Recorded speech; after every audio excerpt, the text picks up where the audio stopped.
Bonsoir à toutes et à tous, bienvenue dans Libre Ensemble, votre rendez-vous de la laïcité.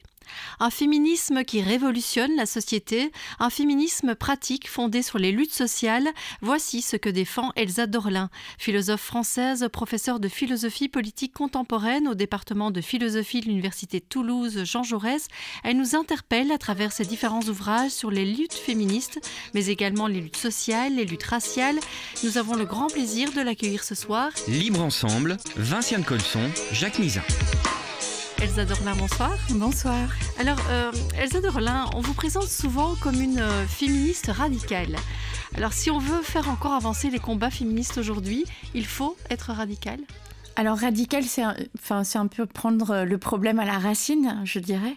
Et c'est vrai que historiquement, de toute façon, dans la tradition sociale, politique, intellectuelle du féminisme, justement, les féminismes sont allés à la racine. On peut dire des rapports de pouvoir en allant justement dénoncer, visibiliser là où ils se situaient à l'ombre de, par exemple, la sphère politique ou à l'ombre du regard justement de la société publique pour faire de ces, notamment des violences, une question qui concerne toutes et tous. Donc cette idée d'aller à la racine, par exemple, voir comment les rapports de pouvoir impactent le corps, l'intime, comment ils se jouent dans la sphère privée de façon structurelle et même de façon historique. Voilà, c'est cette idée du radicalisme féministe, en quelque sorte, et qui peut s'opposer, alors aussi, ou en tout cas être différencié d'autres formes de féminisme qui se sont aussi développées finalement au 19e, au 20e et évidemment au 21e siècle, et qu'on va davantage qualifier comme un féminisme peut-être plus légaliste ou libéral, ou même, voire même un féminisme d'État, hein, qui peut être à la fois très progressiste, voire critiquable sur certains dossiers. Mais en tout cas, l'idée d'un féminisme radical est plutôt cette question de prendre à la racine, et donc du côté vraiment du vécu, du corps, de la sexualité et de la domesticité, de la violence structurelle. Mais alors c'est vrai que ce soit dans votre dernier ouvrage Photos de famille que vous avez dirigé avec Isabelle Claire, ou dans le précédent Feu, abécédaire des féminismes présents, vous donnez la parole à plusieurs femmes aux parcours différents. Est-ce que ça veut dire aussi qu'il y a autant de féminisme que de femmes ? Ah, c'est intéressant, oui. Alors il y a beaucoup de féminisme. Ça, c'est un point qui, pour moi, est fondamental, parce que c'est aussi rendre honneur, rendre hommage et faire honneur, plus exactement, à l'histoire, à cette histoire des luttes, encore une fois, intellectuelles, sociales et politiques, des féminismes, où il y a des positionnements différents. Il y a aussi de la conflictualité, il y a un répertoire d'actions qui peut être différent, il y a aussi des revendications qui sont différentes, et ne pas ramener justement l'ensemble de cette effervescence de mobilisation à cet item, le féminisme, eh bien c'est justement considérer le féminisme comme un vaste paysage de mouvements sociaux qui sont positionnés différemment. Et c'est, à mon sens, restituer aussi la richesse, restituer la mémoire des luttes, et permettre probablement un maximum, notamment de jeunes filles et de jeunes femmes, de pouvoir trouver aussi la pensée, l'action, la cause dans laquelle elles peuvent se sentir engagées, et qui va faire sens pour elles. Ouais, dans laquelle elles peuvent s'identifier. Exactement. Mais donc c'est vrai, par exemple, que vous parlez de différents types de mouvements féministes qui sont développés à travers l'histoire. D'ailleurs, vous parlez d'une histoire populaire du féminisme, oui. Parce que pour vous, c'est justement à travers ces différents mouvements sociaux, que ce soit dans les squats par exemple, dans des mouvements punk et dans plein d'autres, c'est en allant montrer un peu comment ça se passait dans chacun de ces mouvements qu'on peut faire une vraie histoire du féminisme. Alors il y a deux choses, je dirais, très importantes pour moi. D'abord, La première chose, c'est une question de positionnement aussi personnel. En tant que féministe, j'ai parfaitement conscience qu'on ne pense pas seul. On pense ensemble, on pense collectivement. Et même ma façon de mon travail de philosophie est complètement conduit en quelque sorte par cette épistémologie féministe où la question du sujet collectif du sujet collectif de connaissances, la production de savoir est une production en commun avec une bibliothèque, des aînés, des luttes qui nous ont précédés et qui ont rendu possible en fait aussi notre propre réflexion et notre propre engagement. Et donc c'est aussi la volonté pour moi ici et maintenant et depuis plusieurs années de penser en collectif, voilà, et de donner des voix, pas seulement moi qui donne la voix, mais vous voyez cette expression, on donne de la voix.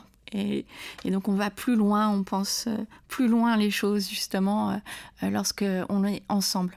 Et puis la deuxième chose qui est très importante, c'est que on a là encore, vous voyez, ça fait partie d'une certaine stratégie anti-féministe de vouloir réduire l'expérience vécue des femmes à une expérience paradigmatique, comme si nous faisions toutes la même expérience de la violence, et comme si la façon dont on va justement réfléchir le sexisme était la même. Or, on sait très bien que du fait de nos positionnements sociaux, des antagonismes de classe, des systèmes de racialisation, mais je dirais même des antagonismes nord-sud, de la question de la mobilité, du validisme, de l'âge. En fait, nos expériences vécues de la violence sont tout à fait différentes. Ça ne veut pas dire qu'elles ne sont pas conciliables, qu'elles ne sont pas commensurables, mais elles ont une spécificité et une richesse qui permet aussi d'associer l'ensemble de nos points de vue pour tenter de réfléchir et de renverser en quelque sorte ces rapports de domination. Est-ce que mettre en avant tous ces mouvements féministes, c'est aussi aller chercher les courants féministes qui se sont développés dans l'ombre de l'histoire officielle ? Je pense par exemple à ces féministes que l'histoire a gommé. Alors vous, par exemple, dans votre ouvrage Black Feminism, anthologie du féminisme africain-américain, qui avait été publié en 2008 aux éditions L'Harmattan, là vous remettez en avant toutes ces collectifs de femmes afrodescendantes, ces migrantes, de femmes migrantes qui en fait avaient déjà travaillé sur ces intersections entre sexisme, racisme, les luttes sociales. Ça, il faut absolument les rechercher, en fait, ces mouvements collectifs qui sont nés, par exemple, dans les années 70 en France. Alors en fait, on pourrait dire que sur la question du féminisme afrodescendant, caribéen, évidemment du féminisme africain-américain, mais aussi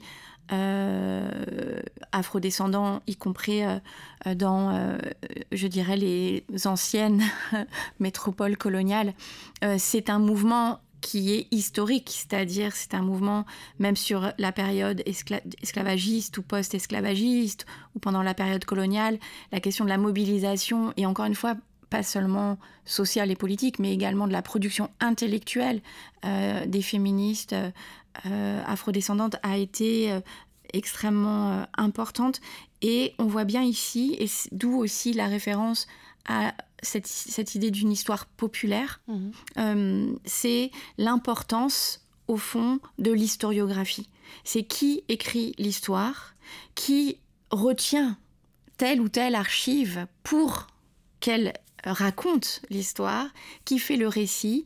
Et évidemment, il y a toute une réflexion en histoire, mais finalement plus largement sur cette critique de l'historiographie, parce que c'est une arme en quelque sorte de la classe dominante pour imposer un récit historique qui sera le récit officiel, légitime. Et ça marche y compris jusque dans la question de l'histoire des mouvements des femmes, ou de l'histoire des femmes, ou de l'histoire du féminisme. Évidemment, ça a été largement critiqué par beaucoup d'historiennes dont les travaux sont absolument majeurs, mais cette idée que, y compris faire l'histoire en quelque sorte des femmes ou du féminisme, et de ne faire que l'histoire des femmes blanches des classes moyennes et supérieures, voyez bien comment en fait ça produit de l'ignorance. C'est pas seulement que ça oublie quelque chose ou que ça oublie des femmes, c'est que ça produit de l'ignorance.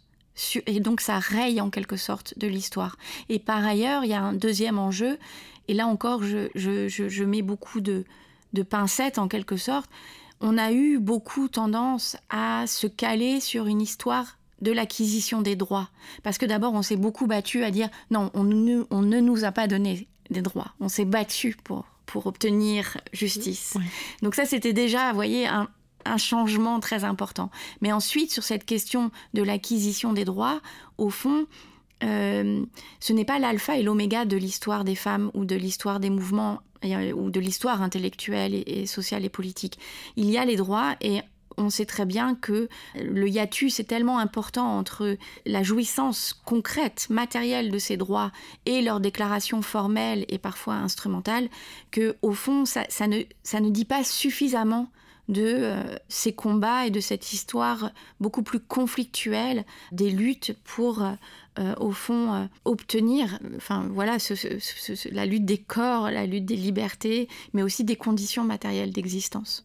Oui, c'est vrai que vous disiez toutes ces femmes qu'on a oubliées. On peut même remonter plus loin, parce que je sais que vous citez souvent Gabriel Suchon, par exemple, qui est philosophe du XVIIe siècle et qui écrivait déjà en 1693 « Il vaut mieux que les femmes soient spirituelles et censurées plutôt que rampantes et avoir l'approbation des hommes. » Donc en fait, au XVIIe siècle, il y avait des féministes et tout le monde l'a oublié.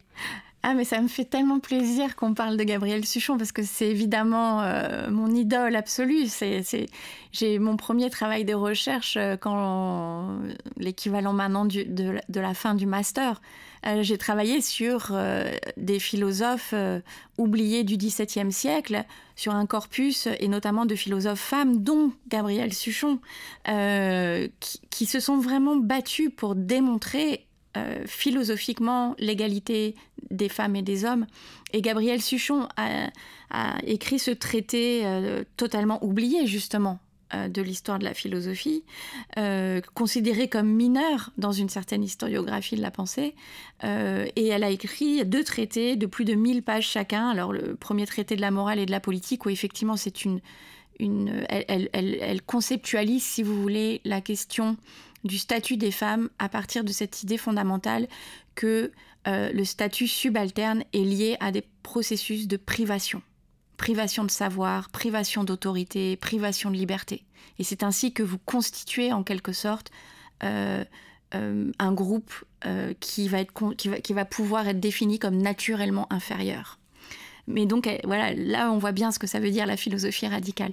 Et dans un second traité, qui paraîtra en 1700, et qui est absolument majeur, et qui s'intitule « Du célibat volontaire ». Et où là, c'est carrément une apologie du célibat, puisqu'elle considère en fait qu'on ne cesse de passer de l'autorité du père à celle du mari, et qu'au fond, la seule voie d'émancipation concrète, qui est aussi une voie d'émancipation et de réappropriation au fond de sa propre subjectivité, c'est le célibat. Alors, je suis ravie que Gabriel Suchon ait été cité parce que, voilà, avant de vous lire, j'ignorais son existence. Après cette parenthèse historique, j'ai envie de me concentrer sur un autre de vos ouvrages, un ouvrage dans lequel vous parlez beaucoup de violence. C'est vraiment une thématique sur laquelle vous avez beaucoup travaillé. Alors, cet ouvrage, c'est « Se défendre, une philosophie de la violence », paru en 2017 aux éditions La Découverte. Et vous retracez dans cet ouvrage une généalogie de l'autodéfense politique. Vous analysez aussi l'usage de la violence. Ma question est assez large, mais est-ce que vous pourriez essayer de nous tracer la différence que vous faites entre la violence légitime d'un côté, celle qui est utilisée par les dominants, et la violence illégitime de l'autre quand elle est utilisée par les opprimés? Alors c'était au fond une question qui est une réflexion en philosophie politique et qui est une question attachée à une actualité absolument tragique. J'ai voulu refaire la généalogie de la question de l'usage légitime de la violence dans l'histoire de la modernité. Donc moi au départ d'ailleurs je suis plutôt à l'origine spécialiste du XVIIe siècle, et ce qui est intéressant au XVIIe siècle c'est vraiment là où se situe en quelque sorte un débat qui est constitutif de la modernité et qui définit en fait l'individu et les droits naturels en quelque sorte que cet individu possède de naissance. Donc c'est toute la question évidemment qui va donner lieu au contrat social ensuite de Rousseau, mais qui au XVIIe siècle par exemple c'est la naissance du contractualisme, c'est-à-dire l'idée chez Hobbes ou John Locke, c'est que nous avons des droits naturels et ces droits naturels sont ceux notamment de se défendre par tous les moyens possibles, de défendre notre vie par tous les moyens possibles et aussi de nous faire justice. Or, dans l'état de nature, indépendamment d'une autorité politique souveraine, eh bien, on sait très bien que parce que tout le monde essaye en quelque sorte de conserver sa vie, c'est la guerre de tous contre tous, comme dirait Hobbes. D'où la question du contrat social où effectivement l'État se constitue, pourrait-on dire, dans le cadre d'un contrat dans lequel j'accepte de renoncer à ce droit naturel et individuel à me défendre, je délègue à cette autorité souveraine le pouvoir et même le devoir de me défendre et d'assurer ma sécurité, et en retour j'accepte du coup de ne pas user de ce droit et donc de ne pas user de violence. Donc ce contrat social, il est fondateur en quelque sorte, parce que on deal en quelque sorte cette capacité à se défendre, cette violence légitime, on la délègue à l'État qui en retour doit assurer et pacifier la société. Or on voit bien que ça c'est d'un point de vue philosophique, mais si en quelque sorte, on relit y compris les textes philosophiques et qu'on les réinscrit dans le tumulte de l'histoire et de l'histoire des luttes, on voit bien aussi que dans le contexte de la colonisation, en quelque sorte, cette idée de la légitime défense avant l'État et ensuite après l'État, ça a été aussi un contexte dans lequel finalement les colons, en l'absence encore d'une autorité souveraine, avaient un droit à la défense qui était illimité. Donc sur le droit de porter des armes, sur le droit d'en user et sur le droit de se faire justice soi-même. C'est exactement la situation des colons, en quelque sorte, dans les colonies sucrières au XVIIIe siècle, et évidemment ce qui va donner lieu à la naissance de la nation états-unienne. Et or, si il y a d'abord il y a cette première question coloniale, et on voit bien que dans tous les codes juridiques, notamment en ce qui concerne la France, il y a une sorte d'exceptionnalisme de la législation coloniale qui fait que sur le territoire de la colonie, c'est bien la minorité en quelque sorte blanche européenne qui a un droit de justice et qui a un droit d'usage légitimé de la violence. Donc voilà. La deuxième chose, et je vais très vite, pardon, mais on sait très bien que ça passe aussi par la question du port d'armes. Qui a le droit de porter les armes ? Les femmes ont été traditionnellement exclues de cette question du port d'armes, précisément parce que ça a été pensé, en quelque sorte, là encore dans la modernité, comme cette idée que on ne donne des armes aux citoyens, qui normalement sont désarmés, que pour défendre la nation. Et là encore, c'est une forme de contractualisation de cette idée de délégation de la violence. On délègue à l'État, l'État redélègue en fait ce pouvoir, cette capacité à user de la violence dans le cadre de la défense de la nation. Or, par exemple, ça constitue la citoyenneté. Vraiment, c'est constitutif de la citoyenneté. Pendant la Révolution française, quand les femmes révolutionnaires ont dit « nous aussi, nous sommes citoyennes » et donc nous voulons prendre les armes et défendre notre nation. Théroigne de Méricourt, par exemple, a constitué un bataillon d'Amazones armées. Et effectivement, dans cette perspective, c'était aussi l'idée ici et maintenant, d'exercer son droit citoyen et donc d'être reconnue comme citoyenne par la question du port des armes. Eh bien, elles ont été désarmées à proprement parler, et exclus de la citoyenneté. Donc cette idée du rapport aux armes et aux outils, par exemple, elle montre bien aussi que, vous voyez, qu'il y a toujours une sorte d'énoncé formel, et puis en dessous de cet énoncé formel, il y a en quelque sorte l'idée que certains citoyens sont toujours davantage plus légitimes à user de la violence, qu'il n'y a pas totalement une absolue délégation de la violence, un usage absolu de l'État. Il délègue à certains citoyens ce droit-là. Il y a des citoyens qui sont plus citoyens que d'autres, et ça s'exprime par leur droit davantage légitimé à user de la violence. Et ça, c'est très important. Or, moi, ce que j'ai voulu faire, c'est montrer que dans cette histoire coloniale et dans l'histoire, en fait, du patriarcat, on voit bien que l'usage de la violence, on considère, par exemple, absolument scandaleux que des manifestants soient violents et cassent des vitrines. En revanche, si vous voulez, je pense notamment à la question des féminicides. Ce mois-ci, au mois de mars, il y a eu 4 assassinats de femmes par leurs compagnons. Ça passe dans les faits divers. C'est-à-dire, donc ça signifie en quelque sorte, évidemment que il n'y a pas de déclaration comme si ces meurtres étaient de la violence légitimée. On ne légitime pas les hommes à user de cette violence. Mais il y a quelque chose qui est de l'ordre d'un droit licite qui perdure. Vous voyez ce que je veux dire ? C'est-à-dire que ce sont historiquement des sujets dont on leur a laissé une forme de violence licite qu'ils peuvent exercer. Et du coup, où est-ce que vous situez la violence policière là-dedans ?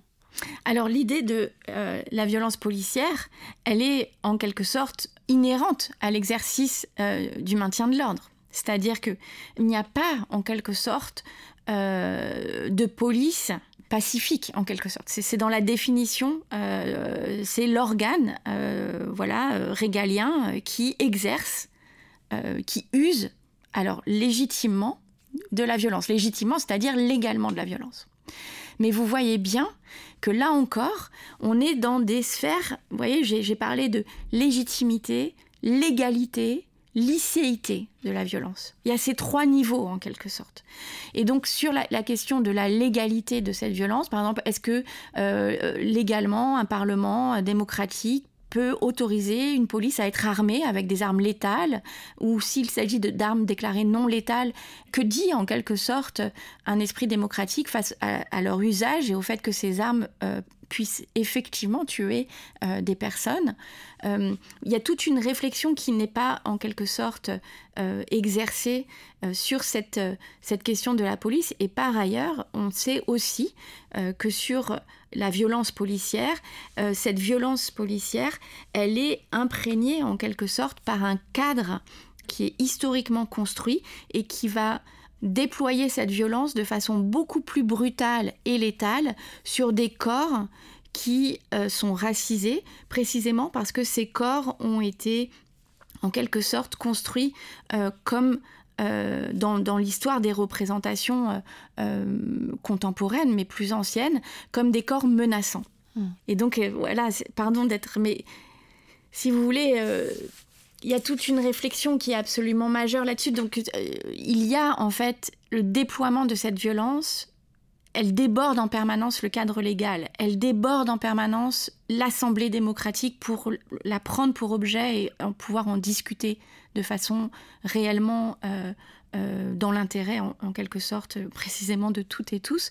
Et on peine à comprendre qu'il y a en quelque sorte un blanc-seing donné à certains corps ou à certains individus où, lorsqu'ils usent de la violence, ça paraît d'emblée légitime. Et pour d'autres corps, d'autres groupes, lorsqu'ils usent ne serait-ce que d'un droit de manifestation, de contestation, d'emblée ça va être sursignifié comme étant de l'agression, de la sauvagerie, de la destruction, etc. Est-ce qu'il y a un moment, pour que les combats féministes avancent encore, il faudra passer par une forme de violence légitime parce que ces combats n'avancent pas assez vite ? Mais en quelque sorte, là aussi, vous voyez, les femmes sont perçues historiquement, d'abord elles ont été désarmées, ensuite elles ont été en quelque sorte constituées par des normes liées à des valeurs de la féminité et qu'elles devaient incarner et qui passent par une forme de d'attention aux autres, de passivité, de tendresse, de faiblesse corporelle, voire même de débilité musculaire, vous voyez. Donc peut-être toute cette construction, en quelque sorte, d'une forme d'impuissance à se défendre a aussi permis, notamment à l'État, dans des... je pense pas seulement d'ailleurs en France ou en Europe, mais aussi, je pense aux États-Unis, par exemple, à l'État d'avoir ce discours très fort de « il faut défendre les femmes, il faut protéger les femmes ». Or, sous couvert de protéger les femmes, en fait, c'était aussi une façon de mettre dans l'ombre ou d'oublier que, en quelque sorte, l'organisation sociale les exposait directement à de la violence. Et donc, les femmes, en fait, ont toujours usé, en quelque sorte, d'une forme d'autodéfense pour survivre.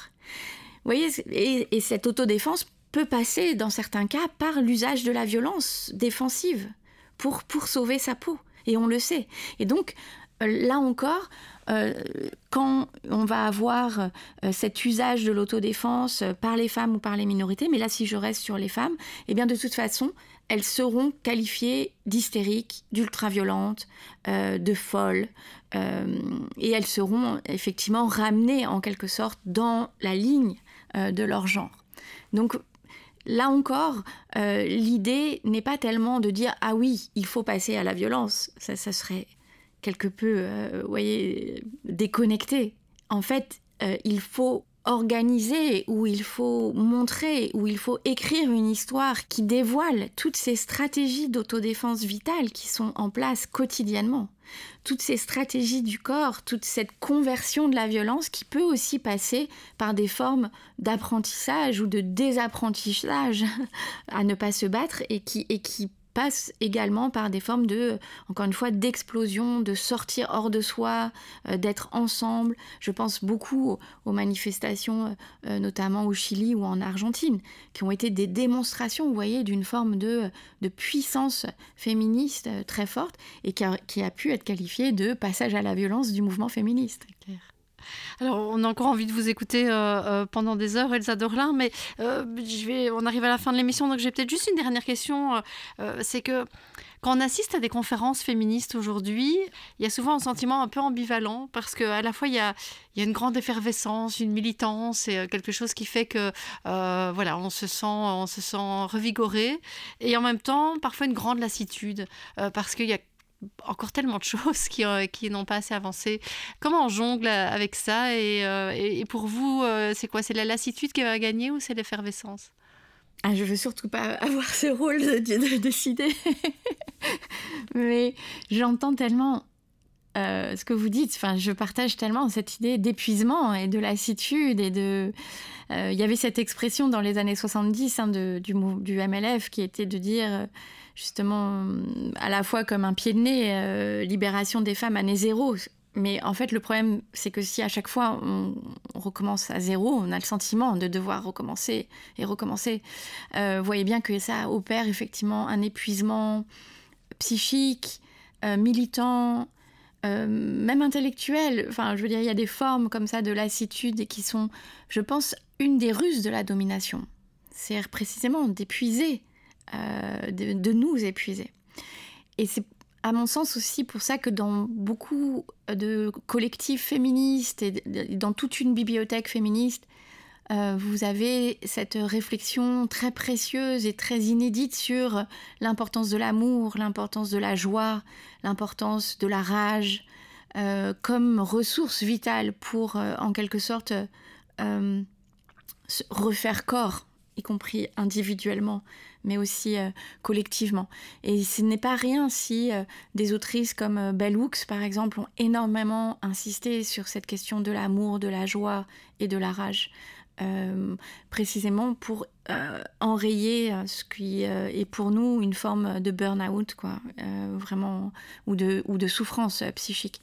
Et je crois aussi, pour finir, qu'il y a quelque chose... on va revenir finalement à la première question, c'est-à-dire il y a quelque chose de l'ordre du radicalisme qui est quelque chose aussi de précieux à entretenir, parce que l'idée d'aller à la racine des problèmes, c'est être dans une hyper-conscience de la violence aussi, de la vivre, mais d'être aussi dans une hyper-conscience. Et pour ça, nous avons besoin, en quelque sorte, d'être dans une hyper-rage, une hyper-joie politique que nous devons nourrir. Et probablement aussi, ça permettra de renverser quelques tables ou de casser quelques genoux. Pour nourrir cette réflexion, en tout cas, j'invite les auditeurs et auditrices à se plonger dans votre livre « Sexe, genre et sexualité, introduction à la philosophie féministe » qui vient d'être republié aux presses universitaires de France. Donc voilà, c'est encore un de vos ouvrages dans lequel on apprend beaucoup de choses et voilà, on se plonge dans cette philosophie féministe. Merci beaucoup Elsa Dorlin. Merci à vous de nous avoir suivis et une belle soirée à tous. Merci à vous.